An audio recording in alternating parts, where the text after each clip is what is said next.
A gente vai falar sobre o ex-presidente Jair Bolsonaro, que permanece internado na cidade de Natal, no Rio Grande do Norte, onde recebe tratamento no estômago. Nesta sexta-feira, ele passou mal durante a agenda na cidade de Santa Cruz, na região do Agreste Potiguar. Apesar do quadro estável, a equipe médica não descarta a possibilidade de cirurgia. O ex-ministro Gilson Machado, que acompanhava o ex-presidente, publicou inclusive um vídeo hoje e contou o que aconteceu. Essa noite ele não dormiu, com dores. Chegamos aqui de 1h30 da manhã, ele passou a noite toda sem dormir, de 5 horas ele me chamou no quarto. Então eu peguei o telefone, liguei para o Dr. Macedo. O Dr. Macedo pediu para eu auscultar se ele estava com gases, o peristaltismo dele. Eu passei para o Dr. Macedo o que ele me perguntou e pediu para aplicar um medicamento nele. Então ele foi medicado, ele está estabilizado agora. Está voltando para Natal e vai ser muito bem atendido pelos médicos lá, sob a supervisão do Dr. Macedo. Quero agradecer a toda a equipe médica aqui do hospital na cidade de Santa Cruz, no Rio Grande do Norte, que graças a Deus conseguiu estabilizar o nosso capitão. E ele está indo agora, quero tranquilizar todo mundo, ele está indo agora sem dor, com a pressão estabilizada, para ser atendido lá em Natal.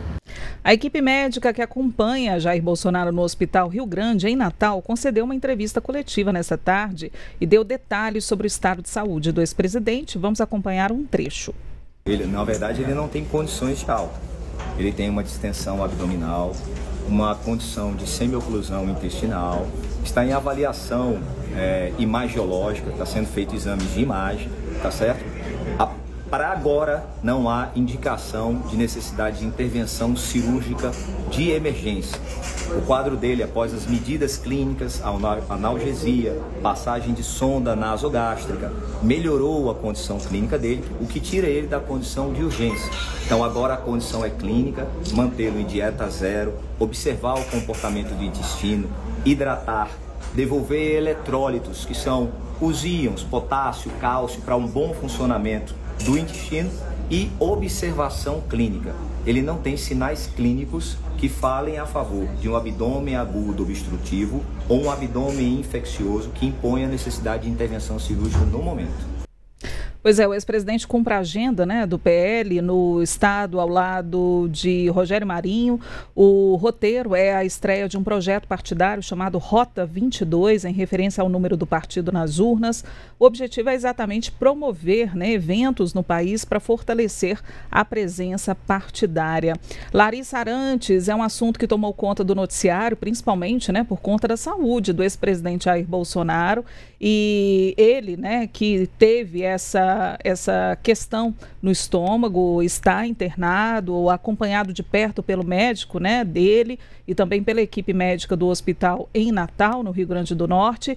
Mas a gente volta àquela questão, segundo o ex-presidente, são questões também, são problemas que ocorreram, ou são decorrentes daquela facada que ele foi vítima em Juiz de Fora na campanha eleitoral. Então, ainda é o impacto desse evento. Então, é aquela questão, a gente vai acompanhando ele, cumprindo a agenda no Nordeste, no Rio Grande do Norte. Uma agenda importante, principalmente para reforçar a presença partidária no Nordeste, que é um reduto tipicamente do presidente Lula. No entanto, a gente viu até nas últimas pesquisas, o Nordeste perdendo também, o Lula perdendo a popularidade no Nordeste, o PL também tentando alavancar a presença do partido por lá. Então, Adriana, eu acho que você toca num ponto muito importante, era justamente isso também que eu refletia ao ver as notícias hoje ao longo do dia, que essa agenda dele sendo cumprida no Rio Grande do Norte, em um momento que sim, os dados de aprovação e reprovação do governo Lula surpreenderam muito nessa região do país. A gente viu uma reprovação aumentando, uma aprovação caindo. E, é claro, o PL, que é o partido de oposição, está vendo nisso uma brecha para tentar crescer no Nordeste, né? Para tentar crescer. E aí o ex-presidente Jair Bolsonaro, como principal cabo eleitoral da direita hoje, acompanhado também de figuras que são conhecidas como o ex-ministro Gilson Machado. Então me chama bastante a atenção, inclusive, essa caravana, né, que o ex-presidente já começou e deve intensificar logo após esse período aí de internação. E aí também fico na expectativa, Adriana e todo mundo que nos acompanha, para saber se a gente já vai perceber algum impacto nas pesquisas de opinião. E quando eu digo isso, não necessariamente a respeito de uma possível candidatura da direita, porque a gente lembra que o ex-presidente Jair Bolsonaro está inelegível, mas como que isso pode impactar negativamente os números que já não são tão favoráveis ao presidente Lula. Então, acho que foi a notícia em si, né, do ex-presidente passando mal, seguindo para o hospital, e sem previsão de alta, claro, a gente lembra, é uma complicação, como você disse, Adriana, da facada que ele sofreu em 2018, mas todo o pano de fundo em relação a essa notícia principal em relação à internação, ele estando no Nordeste, ao lado de outros nomes ali da oposição e tentando, de fato, fortificar essa presença do PL, da oposição da direita no Nordeste. Adriana. Pois é, e nas agendas, né, que Bolsonaro tem cumprido, o ex-presidente tem endossado o discurso da anistia pelos envolvidos nos atos do dia 8 de janeiro.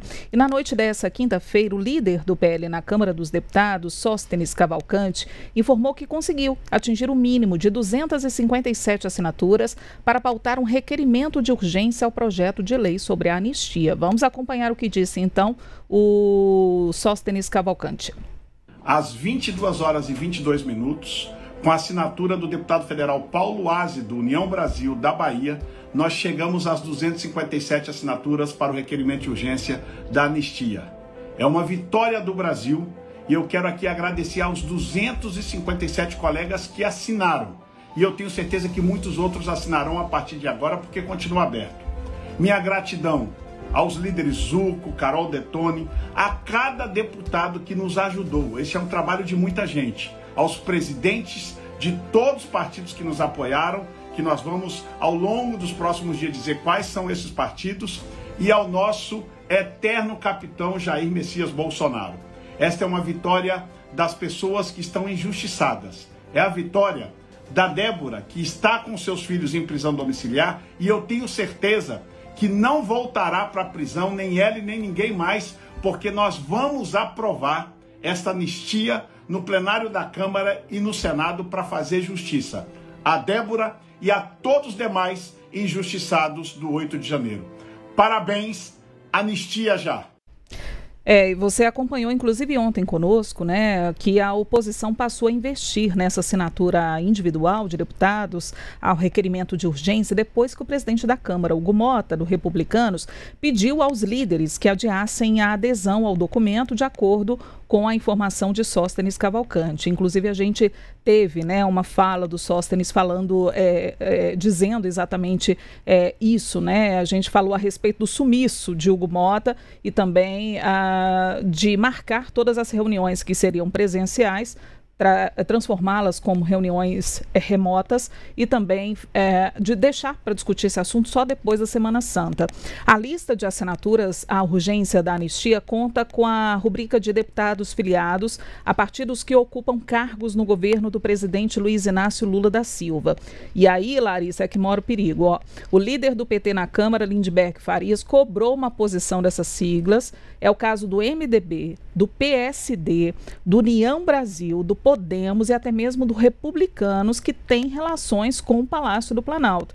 Então, até mesmo, né, pessoas que são ali da base do governo aderindo a esse requerimento de urgência para o PL da anistia. Situação ficando cada vez mais difícil.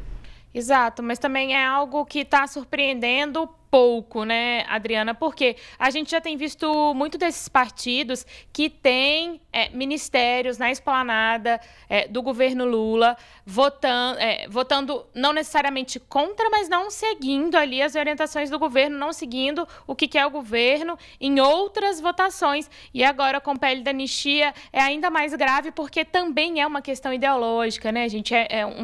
Uma proposta que carrega uma questão ideológica muito forte. E aí, Adriana, só atualizando os nossos números, os números de assinaturas, né, para esse pedido esse requerimento de urgência, hoje, ali no início da tarde, no meio da tarde, já estava chegando a 263 assinaturas, ou seja, né, se um ou outro decidir retirar alguma assinatura, não vai impactar nesse volume mínimo necessário de 257. E aí, atingindo esse número que já conseguiu, agora precisa que o presidente da Câmara, o deputado Hugo Mota, paute o requerimento para a votação no plenário da Câmara, e aí lá no plenário vão ser necessárias também as 257, aliás, assinaturas não, né? No plenário vão ser necessários 257 votos para que o requerimento seja aprovado, mas precisa desse movimento de Hugo Mota, e aí é que a gente vê ele sofrendo pressão de todos os lados, sofrendo pressão do Sóstenes, por exemplo, em uma coletiva hoje citou isso. A ministra das Relações Institucionais, Gleisi Hoffmann, foi no sentido contrário, de dizer que achava que não, né, que o Hugo Mota não colocaria isso para votação. Então, ele está sofrendo pressão de todos os lados, está assumido desde a aprovação da cassação do mandato do deputado Glauber Braga pelo Conselho de Ética, está jogando as decisões para depois ali da Semana Santa.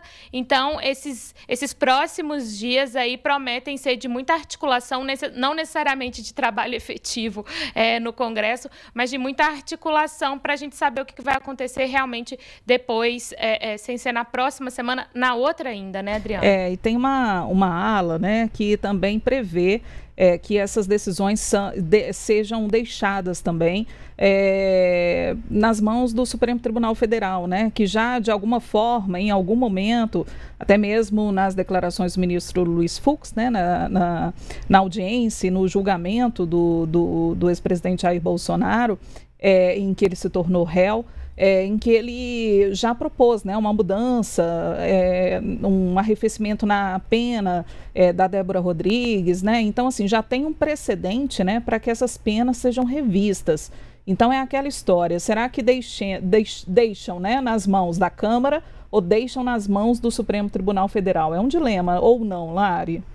Sim, sim, e assim, quando a gente pensa nessa questão do ponto de vista da Câmara e do Congresso, como a gente já comentava aqui ao longo da semana, ninguém ali no Congresso, especialmente o Hugo Mota, quer entrar em uma nova crise com o Supremo Tribunal Federal. A gente lembra, né? A última crise causou um impacto forte no Congresso, que foi a questão das emendas parlamentares. A gente chegou a ter a suspensão dos pagamentos, né? Então, ninguém quer uma nova crise, mas, ao mesmo tempo, que a pressão vai continuar e a oposição vai se aproveitar de qualquer momento, de qualquer nova assinatura, de qualquer novo passo no sentido desse projeto da anistia, para, de fato, fazer o que eles estão fazendo. E aí chama uma coletiva, e aí divulga em todas as redes, e aí, enfim... É o papel deles nesse momento, né, Adriana? É isso, a gente vai acompanhando aí os desdobramentos.